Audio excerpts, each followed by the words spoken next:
Sumber dana yang Bapak bilang tidak pakai jaminan tadi untuk mengantisipasi. Ini dari pasar modal, Pak. Jadi Iya. pasar modal Bagaimana dunia. caranya? Coba jelaskan dulu dengan bahan. Kita biar jelas. Baik, gitu loh. Bapak jangan bicaranya nggak jelas gini. Kita nggak paham gitu loh. Ya. Dari mana orang bisa dapat uang tanpa pakai jaminan gitu loh? Ya. Dan itu yang memang selalu saya kerjakan, Pak. Kita pinjam nggak pakai jaminan, Pak, kalau dengan saya, Pak. Oh. Iya, makanya coba. Ya, jadi itu datanya penerbitan obligasi biasa di pasar modal, dan itu terjadi di Jakarta juga ada. Kebetulan yang kami terbitkan itu adalah global bond, di mana kami menerbitkan Dasar apa obligasi. mereka ngasih jaminan kasih pinjaman? Karena mereka melihat kemampuan kita ke depan untuk membayar. Mereka tidak ragu bahwa kita mungkin nanti akan default dan sebagainya. Makanya mereka. Jadi kalau mau tahun membayar. depan kita nggak bisa bayar, gimana? Kita harus cari cara untuk bisa bayar, Pak. Saya optimis bisa bayar, dan semua yang memberikan pinjaman optimis untuk bisa bayar. Hah? Utang lagi maksud Bapak? Kalau toh harus berhutang lagi dan ada yang memberikan hutang, itu opsi, itu termasuk salah satu opsi.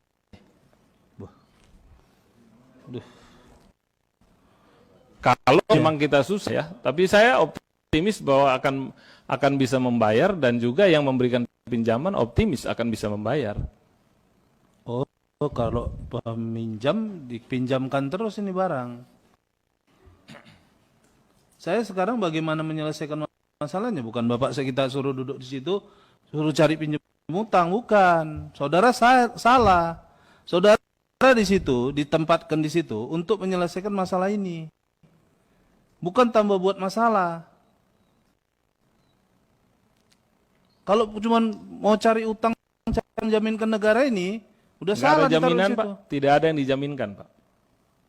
Loh, iya tadi kan saya bilang kalau tahun depan kita nggak bisa bayarnya, Anda bilang utang lagi.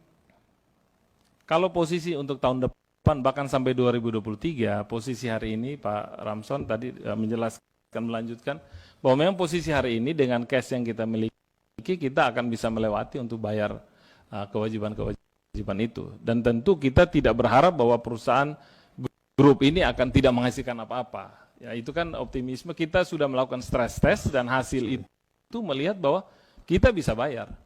Dan orang lain pun juga lihat kita bisa bayar. Bapak kalau di situ cuma ambil nanti dari keuntungan si A, si B, si C, nambahkan bayar utang di situ, percuma. Ini perusahaan bentar lagi bangkrut nih. Siapapun bisa, anak tamat SMA bisa taruh situ. Kalau cuma bilang ambil dari sini, tutupin dong, bantuin. Lu digadein sekarang, lu digadein sekarang, lu digadein sekarang. Selesai. Kalau gade itu yang nggak ada. Di saya nggak ada gadenya, Pak. Pak, orang kasih pinjaman karena ini ada produksi. Betul, dan mereka optimis bahwa kita akan terus berproduksi. Ini sekarang kita sudah tergade nih di Freeport. Bapak mau gadein kemana lagi? Freeport pun tidak saya gadekan, Pak. Siapa bilang tidak digadekan? Saya Utang yang bayar bilang. utang ini. Pinjam uang untuk bayar utang. Hasil untungnya bayar utang.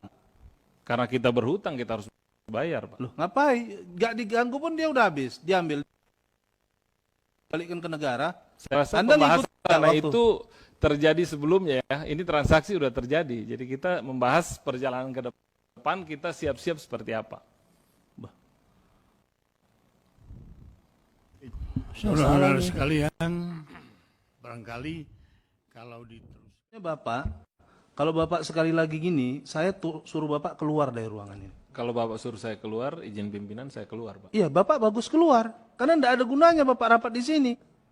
Anda bukan buat main-mainan DPR ini. Saya tidak Tahu? main-main, Pak. Anda bukan buat main di sini. Saya nggak main-main. Jadi Anda itu rapat harus lengkap bahannya. Enak betul Anda di sini. Siapa yang naruh Anda kayak gini? Percuma negara naruh kayak gini, Saya ngerti? diundang, saya datang. Kurang ajar Anda. Tahu Anda jabatan Anda itu mempertaruhkan negara ini. Pimpinan, mendengarkan saja. Bapak jangan jawab dulu. Kurang ajar Anda di sini. Nah, Kalau Anda nggak senang Anda mendengarkan keluar. saja. Kau pikir punya saudara kau nih semua? Ini punya negara, bukan punya pribadi. Saya bicara di sini pun atas nama negara. Kurang ajar. Kok dia memang kita nih mau barapat nih bahannya harus lengkap. Anda jelasin sejelas-jelasnya, karena fungsi pengawasan di sini dan anggaran. Kamu pikir negara ini utang, siapa yang mau bayar? Kamu. Enak betul kamu ngomongnya. Saya pimpinan, kalau ada orang begini lagi, tidak usah ikut rapat. Kita suruh wakilnya aja. Bila perlu kita suruh menterinya yang datang kemari. Tidak perlu lagi. Saya minta kalau ada orang seperti ini, tidak usah lagi rapat di Komisi 7. Saya minta diganti di rut ini. Saya kirim surat secara pribadi dari praksi. Nanti kami minta bicara juga kami Praksi Demokrat. Saya akan kirimkan ke Pak Herik sebagai Menteri BUMN. Apa kayak gini? Di holding apa ini? Dibuat begini-begini kita. Bukan tempat main-main ini.